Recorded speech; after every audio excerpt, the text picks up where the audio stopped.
Caro Giulio, correva l'anno 1991. Che fai? Mi togli No, mi togli gli però appunti? siccome già nero su nero non si vede niente. Però io me li ricordo tutti, guarda, non ho bisogno No. di consultare. Correva l'anno 1991, allorquando veniva presentato sul mercato la prima versione del Rega Brio, protagonista della nostra prova, arrivato nel 2025 alla MK7. Che però non è la settima versione, ma la sesta, abbiamo scoperto. Non si sa. Diciamo perché che è la stato numerazione non è proprio esattamente lineare e progressiva, ma Sì, comunque va bene. glielo va bene. perdoniamo. Ma figuriamoci. Poi tra l'altro è così piacevole da ascoltarsi che gli perdoniamo qualsiasi cosa. Esatto, tra l'altro mi piace tantissimo, i nostri cari amici followers lo sanno, questo fattore di forma che mi fa ricordare Name, che mi fa ricordare Onyx, che mi fa ricordare i tempi d'oro nei quali io sbavavo davanti alle vetrine di certi negozi e però non me li potevo comprare. No, perché per quanto fossero economici rispetto all'hi-fi che importante di allora, però insomma costavano qualche soldino. Questo costa meno, costa circa 1.000 euro, street price si trova qualcosina di meno, ma è comunque un po' più caro rispetto alla versione che lo ha preceduto. Ma vi diremo tutto fra poco. Subscribe, campanella, www.audio2g.com o .it. A tra poco, ciao! Ciao!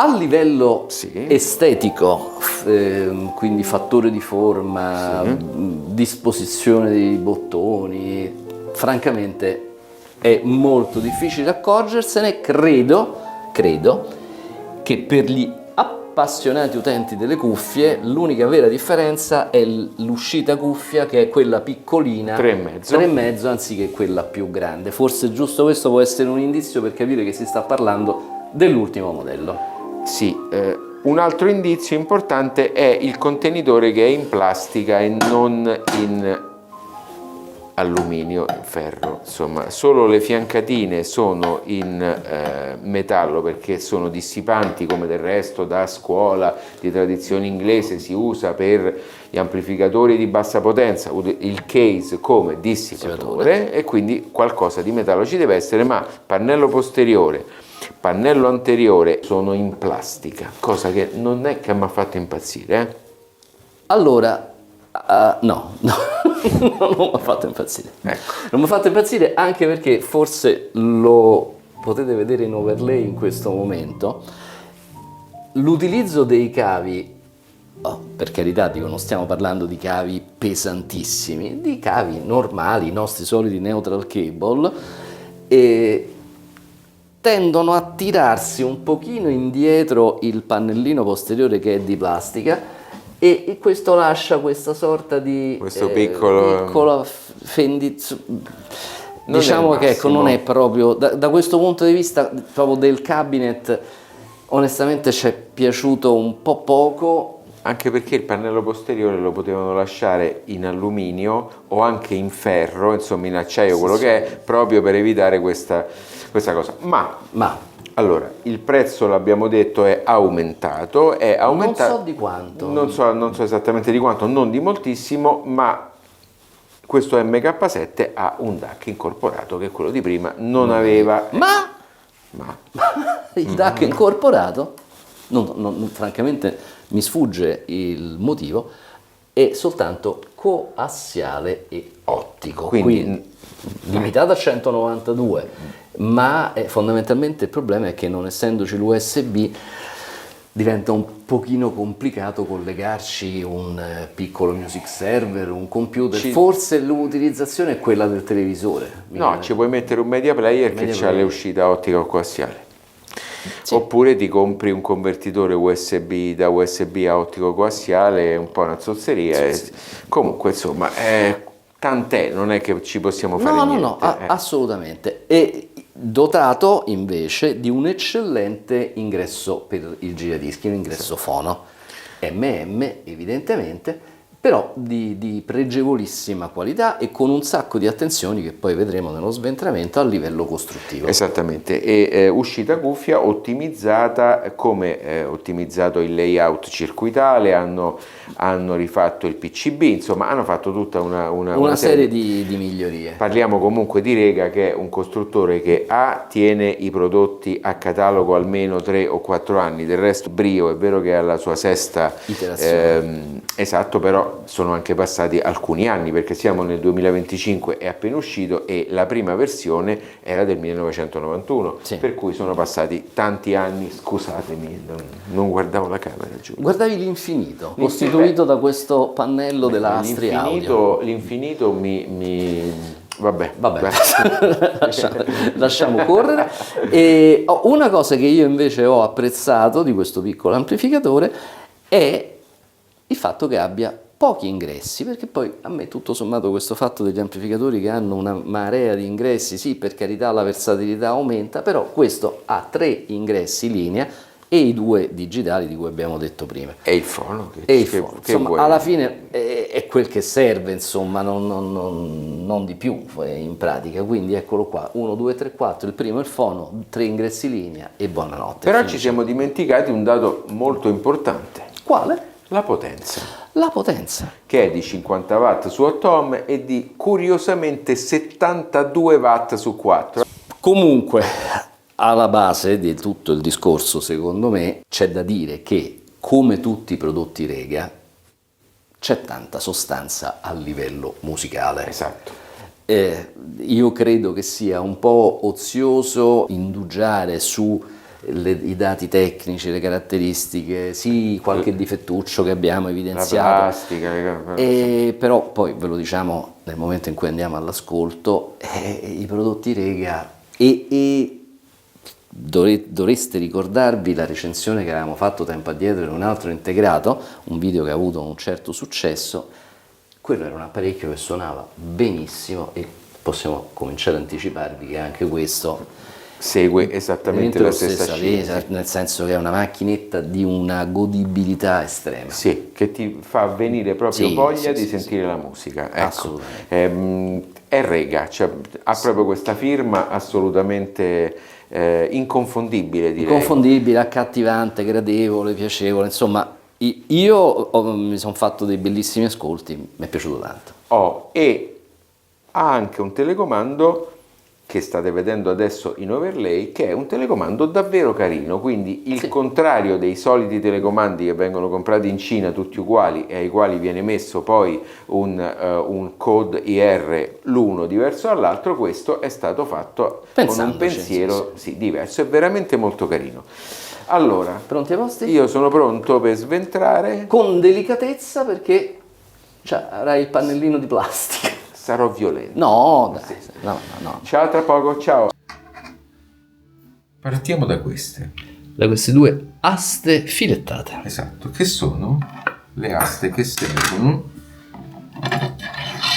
per smontare l'apparecchio. Eccole qua. Si vede che escono? Sì, eccolo là che esce. 1 e 2. Queste tengono insieme il pannello anteriore con il pannello posteriore, si svitano queste, si toglie la manopola, si porta avanti il pannello frontale e così si può sfilare il coperchio. Il coperchietto.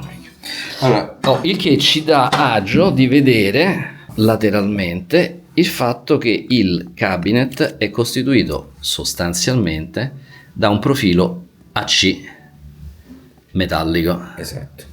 Profilo AC che lo state vedendo qui, e il pannello frontale, il pannello posteriore sono invece dei elementi in plastica, come abbiamo detto poc'anzi. Questo circuito stampato serve per i LED. Per i LED, semplicissimo, e i vari interruttorini che ci sono, pochi. Poi c'è il potenziometro motorizzato. Sì. Andiamo subito, e per fare questo ho dovuto togliere questo coperchietto qui. Eccolo qui, che serve per tenere pressato sul fondo e quindi sul dissipatore i due transistor finali, che sono dei moderni STD03N e STD03P, quindi canale negativo e canale positivo, e che non sono dei normali transistor a 3 reofori, ma come vediamo sono a 5, ne sono utilizzati 4, all'interno c'è anche il sensore termico. Questo è un semplicissimo classe AB, proprio Sì, di normalissimo. Però questi sono dei semiconduttori moderni. Piccolo alimentatore switching per lo standby, eccolo qua. Sì. Questo serve per le normative europee per fare in modo che l'amplificatore assorba meno di 0,5 watt in standby, e con alimentazione col trasformatore questa cosa non la puoi fare. Vediamo poi il bel layout circuitale, perché lo stampato è fatto particolarmente bene ed è fatto a zone funzionali, quindi non ci sono cose che stanno dove non dovrebbero essere. In particolare qui vediamo la selezione degli ingressi fatta a relè. Sì. Lì c'è lo stadiofono. Sì, eccolo lì. Questo è il DAC, sicuramente questo è il chip Wolfson, eccolo qua del DAC. Sì. Poi questa è la sezione di preamplificazione e finale di potenza per un canale e per l'altro canale. Quindi sono sostanzialmente uguali. Esattamente. E in fondo qua vediamo invece il relè che serve per attaccare o meno i diffusori. Infatti qua c'è l'uscita che, se noi seguiamo questi fili, arrivano poi direttamente alle boccole di uscita, quelli marrone e rosso, mentre invece quelli neri, se li seguiamo all'indietro, finiscono qua dove c'è la stella di massa. La stella di massa. Esatto. Beh, chiarissimo. Due bei condensatori marchiati Rega da 10.000 microfarad e 50 watt, quindi vuol dire che l'alimentazione sarà circa 35,035, quindi assolutamente compatibile con i 50 watt a canale. Che dire altro, Giulio? Non molto. Beh, insomma, layout pulito. Le stabilizzazioni sono tutte fatte, eccola qua, una sta qua, una sta qua sotto, sono tutte fatte con dei circuiti ad hoc e fatte per sezioni, quindi anche da questo punto di vista devo dire che l'apparecchio è costruito molto bene. Molto bene. Trasformatore ovviamente toroidale. Grandicello. Si riesce a vedere la marca? La marca, te la posso dire, è Carn Hill. Il Carn. Carn Hill made in England, Transformer MK7, Brio 230 volt, Vabbè, solite cose. Quindi non dice molto altro. Vogliamo vedere il pannello posteriore? Vediamolo. Questo qua di lato che vedete è il telecomando. Sì. Lo avevamo già inquadrato prima, ma insomma lo facciamo rivedere. Tu nel frattempo puoi girare l'oggetto. Eccolo qui. Fono, 3 ingressi linea, coassiale e ottico digitale, i 4 binding post che non sono grandissimi ma fanno molto bene la loro funzione, e poi soprattutto vanno parametrizzati rispetto alla grandezza del pannello, no? Sì, e poi sono ben distanziati tra di loro, sì. Quindi ti permettono anche di lavorare con le forchette senza grandi problemi. Esatto. Come si capisce chiaramente da questa inquadratura, il pannellino posteriore, lo abbiamo detto tante volte, è in plastica. Perfetto. Poco male. Glielo perdoniamo. Va bene, allora andiamo all'ascolto, cari amici followers. È un Rega, dai, è un Rega. Bravo, tipico splendido British Sound. Ciao. Ciao. Di qua. Di qua, ok. Di qua. Allora, Giulio, vado io perché Pronti. dico il tempo è passato ma sembra non passare mai, il che mi fa fare alcune considerazioni. La prima, quella che mi preme di più, è già negli anni 90 gli amplificatori suonavano bene. Alcuni amplificatori, perché io in questo nuovo MK7 ci riconosco la firma Rega in tutto e per tutto, un po' più moderno, con un po' più di punch, un po' più di corpo, ma la firma sonora è quella. Quindi vuol dire che noi già all'epoca avevamo a disposizione delle ottime elettroniche. Assolutamente sì, assolutamente sì. A me invece questo piccolo Rega fa fare una ulteriore riflessione. Sì. Noi ci siamo in questi anni trovati a recensire diversi amplificatori sulla fascia appunto dei 1.000 euro. Molto spesso io mi sono trovato nell'imbarazzo di doverne descrivere il suono. Vuoi perché, non lo so, magari, come dire, dati i miei trascorsi sulla carta stampata, è quello un po' che mi interessa maggiormente, è quello che tento di fare, anche perché poi penso sempre che tutto sommato sì, è doveroso dire che ci sono 3 ingressi, che è lungo, che è corto, che eroga tot potenza, però sono tutte informazioni che in fin dei conti si ritrovano sui siti dei costruttori, sui dépliant, quindi alla fine il valore aggiunto non è poi così grande. Quello che è un po' il nostro dovere è quello di dire sì, vabbè, ma come suona? E di questo Rega, e credetemi, non lo sto dicendo per piaggeria nei confronti di Rega, anche perché non c'entra assolutamente neanche un centesimo, quindi sarebbe del tutto inutile, però è il vero amplificatore che lo accendi, senti 4 note e dici, ah ok, mi si riattivano una serie di ricordi, mi si riattivano una serie di emozioni che mi portano a connettere il suono che sto ascoltando con una storia lunga di prodotti Rega che io ho avuto per le mani, anche perché me li ero comprati. E francamente io lo trovo molto bello il fatto che ci sia questa connessione con una tradizione, con uno sviluppo che è durato appunto nel caso specifico dal 91 a oggi. Quando mi capita di sentire il prodotto ben suonante, per carità, ripeto, ce ne ho in mente tanti, però un po' privo di umanità, un po' privo di partecipazione, un po' privo di quella scintilla vitale che vorresti che ti arrivasse. Poi ecco, magari più preciso,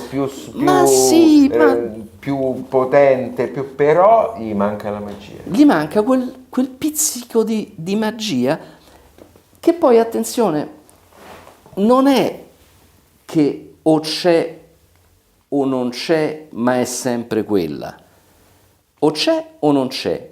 Se c'è, può essere declinata in tanti modi, può essere tantissimo, può essere poco, però il fatto di riconoscerla, quello per me è un aspetto determinante. Con questo Rega, l'ascolto, tanto vado direttamente lì, l'ascolto è stato un ascolto emozionante perché potrei dire che ha corpo, tanto corpo da vendere, anche a volume molto basso.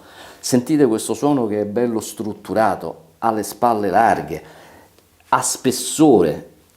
Potrei dire che non è mai aspro, salendo di volume, salendo verso le frequenze più alte non tende mai a indurire, c'è sempre questa estrema grazia, questa estrema eleganza. È iper dettagliato? No, non lo è, nel senso che non c'è quella ricerca spasmodica di andare a spaccare il capello in 4, ha tutto vantaggio di un concetto che è musicalità. Se tutto questo lo si mette dentro a un contenitore piccolino, compatto, molto elegante, che sta dappertutto, forse sta anche un po' nascosto sotto, anche perché non ha problemi termici, sotto al mobile dove tenete il televisore, quindi a livello di intrusione non ce n'è. A livello di costo stiamo ragionando di qualcosa che somiglia a 1.000 euro. Che dire? Andatevelo a comprare? No, non sto dicendo questo, sto dicendo semplicemente che è un prodotto della tradizione Rega, inoppugnabile. A me viene un aggettivo che è naturalezza. Quando tu senti questi prodotti, automaticamente c'è qualcosa che neanche so descrivere qual è, che ti fa entrare in connessione con questo tipo di suono. E io personalmente anche Giulio, che abbiamo esperienza, non sappiamo forse neanche declinare esattamente il perché, ma quando tu metti un Rega, alcuni altri amplificatori della scuola British, ma mi viene in mente anche Lin, no? Quando tu metti un Lin ti piace tanto e immediatamente ti colleghi con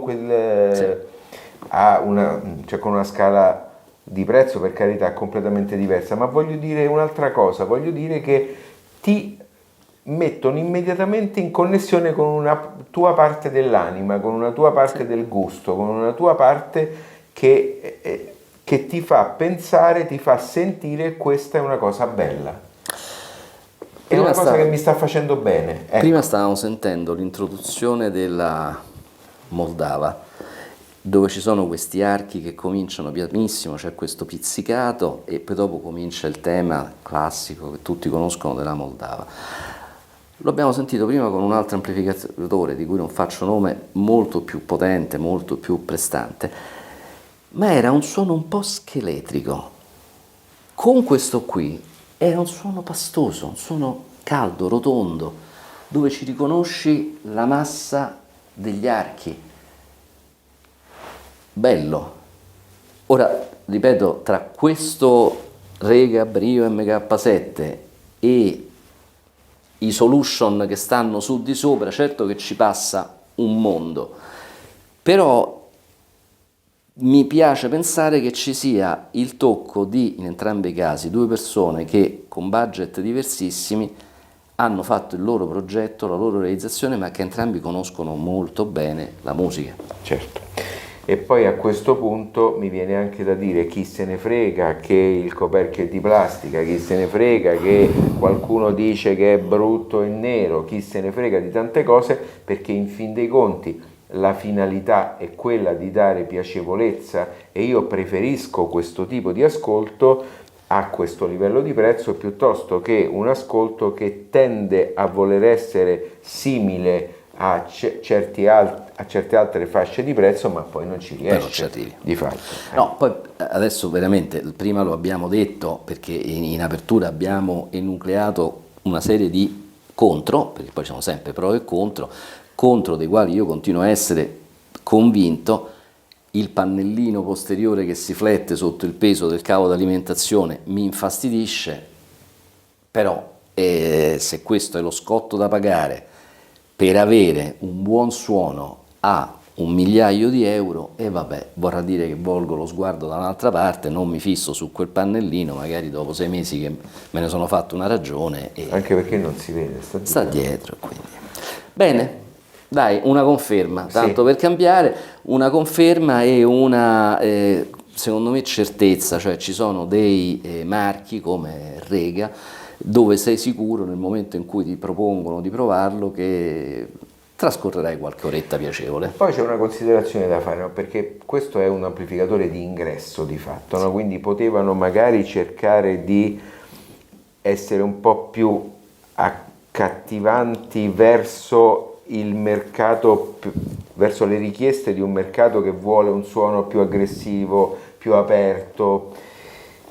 Loro hanno con una coerenza incredibile, hanno fatto il loro solito prodotto che però sfido chiunque a ascoltarlo e a dire non mi piace, perché non credo sia completamente impossibile. Allora, www.audio2g.it.com, seguiteci, mi raccomando, sul sito, noi siamo su tutti i social, subscribe, campanella, fateci pubblicità. Ciao! Ciao!